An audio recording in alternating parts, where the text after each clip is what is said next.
Train सीटी बजाते हुए एक छोटे से स्टेशन पर रुकती है। इस कस्बे का नाम अहमदपुर है। अहमदपुर के लोग अपने कामों में मशगूल हैं। अहमदपुर के एक कोने में इस्मत का घर था, जो अपने 2 बेटों के साथ रहती है। इस्मत के शौहर नासिर का इंतकाल हो चुका है और वो बच्चों की परवरिश अकेले कर रही है। नासिर के इंतकाल के बाद इस्मत मुश्किलात से दो चार है, लेकिन वो बहादुरी से हालात का मुकाबला कर रही है। उसकी एक ही ख्वाहिश थी कि उसके बेटे पढ़ जाएं। वक्त का पहिया चलता रहा। इस्मत अब बुढ़ापे की दहलीज पर थी। आसिफ और इमरान दोनों अब जवान हो चुके थे। दोनों ने मैट्रिक कर लिया था।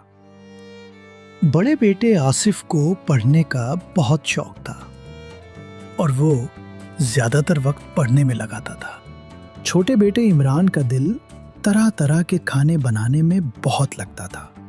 यही वजह थी वो रोजाना पढ़ाई और खेतों में काम से फारिग होकर बशीर चाचा के ढाबे पर काम करने चला जाता। जब इस्मत खेतों में काम करती तो दोनों अपनी माँ का बराबर हाथ पटाते थे। दूसरे किसानों की तरह काम करते। तीनों माँ बेटे सब्र और शुक्र के साथ दिन गुजार रहे थे।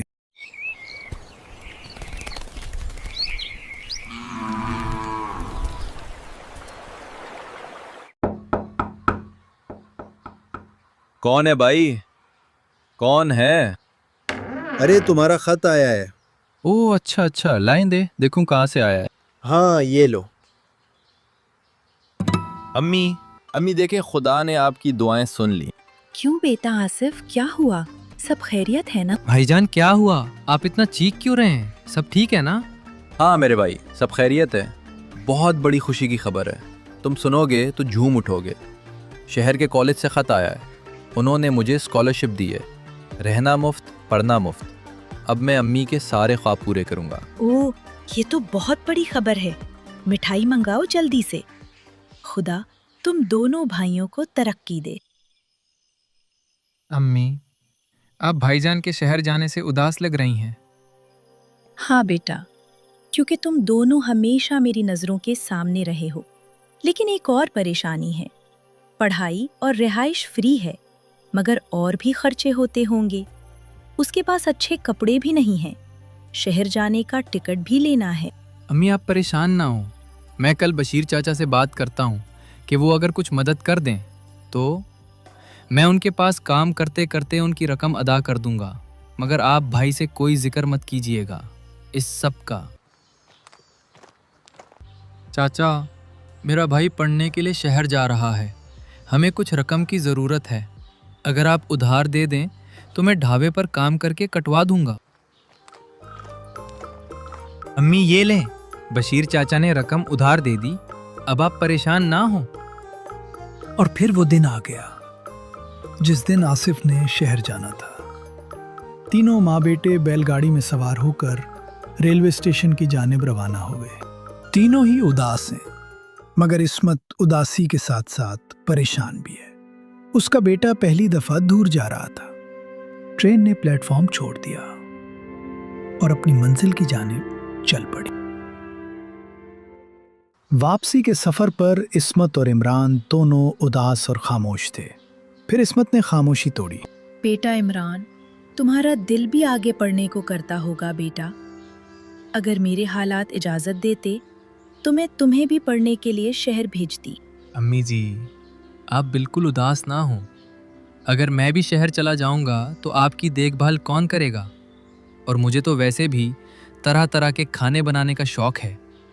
मैं आपके पास रहते हुए बशीर चाचा के होटल पर काम करूंगा। वहां शहर में आसिफ दिल लगा कर पढ़ रहा था, तो यहाँ गांव में इमरान बशीर चाचा के ढाबे पर काम करता रहा। अब उसे ज्यादा काम करना पड़ता था। वजह बशीर चाचा का उधार उतारना था। और अस्मत ज्यादातर उदास ही रहती, सिवाय उस दिन के जब शहर से खत आता। वक्त गुजरता रहा। आखिरकार वो दिन भी आ ही गया जिस दिन इस्मत और उसके बेटों के ख्वाब हकीकत में बदल गए। आसिफ को एक बहुत बड़ी कंपनी में नौकरी मिल गई। अपार्टमेंट, गाड़ी, सब कंपनी की तरफ से मिल गया। वक्त के साथ साथ आसिफ और इमरान के खदोखाल भी बदल गए। अब दोनों मजबूत मर्द बन चुके थे। आसिफ ने दफ्तर से छुट्टी ली और गांव की जानिब निकल पड़ा। इमरान, इमरान कहाँ हो? अम्मी कहाँ हैं? देखो मैं आ गया। शुक्र है बेटा, तुम्हें देखकर दिल को सुकून मिल गया। अम्मी बस सब आपकी दुआएं हैं। इतनी अच्छी नौकरी मिली है, साथ में घर और गाड़ी भी मिली है। मैं आप दोनों को अपने साथ ले जाने के लिए आया हूँ। अब आप दोनों भी मेरे साथ शहर में रहेंगे। ओवे होवे, मजा आ गया। अब हम शहर जाएंगे। शहर जाएंगे भाई, शहर जाएंगे भाई। अब तो हम शहर जाएंगे। आसिफ माँ और भाई को लेकर शहर की जानिब निकल पड़ा। इमरान हर चीज को हैरत से देख रहा था, क्योंकि उसके लिए ये सब बिल्कुल अलग और नया था। बड़ा शहर और शहर की रौनक। आसिफ को मिले हुए घर पहुंचकर वो बिल्कुल गुमसुम था। अरे आसिफ भाई, ये तो बहुत बड़ा और आलीशान घर है। वो तो है। अब तुमने यहाँ ही रहना है। मजे करो मेरे भाई, तुम्हारा अपना कमरा भी है इस घर में। इस्मत ज्यादातर घर पर रहती और टेलीविजन देखती। आसिफ इमरान को शहर घुमाता, कभी किसी शॉपिंग मॉल, कभी सी साइड तो कभी प्लेलैंड। दोनों खूब मजे करते। दिन यूं ही गुजर रहे थे। कल मेरे बॉस खाने पे आ रहे हैं, अच्छा इंतजाम करना होगा। तुम टेंशन मत लो बेटा, सारे इंतजामात हो जाएंगे। भाई आप टेंशन क्यों लेते हैं? इतना कुछ जो मैंने पकाना सीखा है बशीर चाचा के होटल से, वो किस दिन काम आएगा? ऐसा खाना बनाऊंगा कि आपके बॉस अपनी उंगलियां चाटते रह जाएंगे। यार मगर आसिफ, तुम सामने मत आना। मैं नहीं चाहता कि मेरे ऑफिस में पता चले कि मेरा छोटा भाई कम पढ़ा लिखा है और किसी ढाबे में बावर्ची का काम करता रहा है। आसिफ की ये बात सुनकर इस्मत और इमरान दोनों एकदम खामोश हो गए। उन दोनों के चेहरों पर उदासियां आती। सुबह से ही इमरान किचन में खाना बनाने लगा, ताकि आसिफ के बॉस के आने से पहले सब तैयार हो। आए सर, आए, प्लीज वेलकम। सर ये मेरी अम्मी जान है। कुछ देर रस्मी गुफ्तगू चलती रही। इतनी देर में खाना लग गया। अरे आसिफ, खाना तो तुम्हारी अम्मी ने बड़ा मजेदार बनाया है। अरे ये खाना मैंने नहीं, मेरे छोटे बेटे ने बनाया है। आसिफ, तुमने मुझे बताया ही नहीं कि तुम्हारा कोई छोटा भाई भी है। अरे मिलवाओ ना उससे। जी अच्छा सर। इमरान, इमरान कहाँ हो भाई? जरा यहाँ आना, बॉस तुमसे मिलना चाह रहे हैं। जी भाई बोले।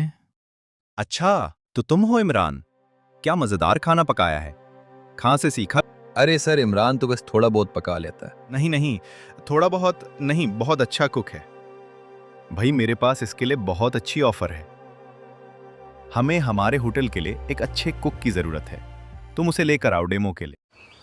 फैसल बॉस ने कहा था कि आप इमरान का कुकिंग का डेमो लेंगे। अच्छा आसिफ साहब, मैं अभी ले लेता हूँ।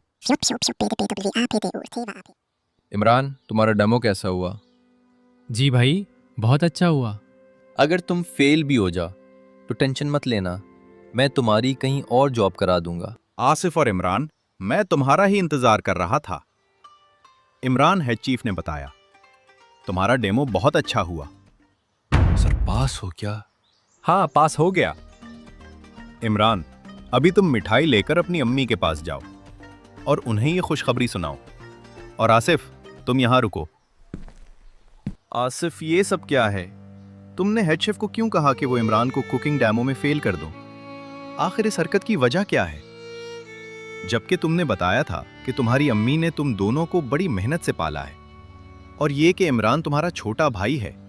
It's very bad. सर मैं बहुत शर्मिंदा हूँ, ये मुझसे बड़ी गलती हो गई। मैं हसद करने लगा था। जब आपने इमरान को जॉब ऑफर की, मैं ये सोच रहा था कि मैं इतना पढ़कर उस मकाम तक पहुँचा और इमरान इतनी आसानी से।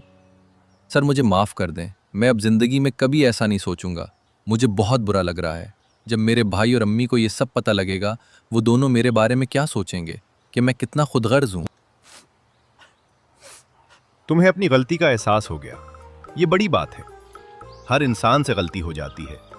बस अब ये बात इस कमरे में ही खत्म। मैंने हेड शेफ को भी मना कर दिया है, वो भी किसी से जिक्र नहीं करेगा। तुम भी भूल जाओ। उनकी माँ की दुआ कबूल हुई।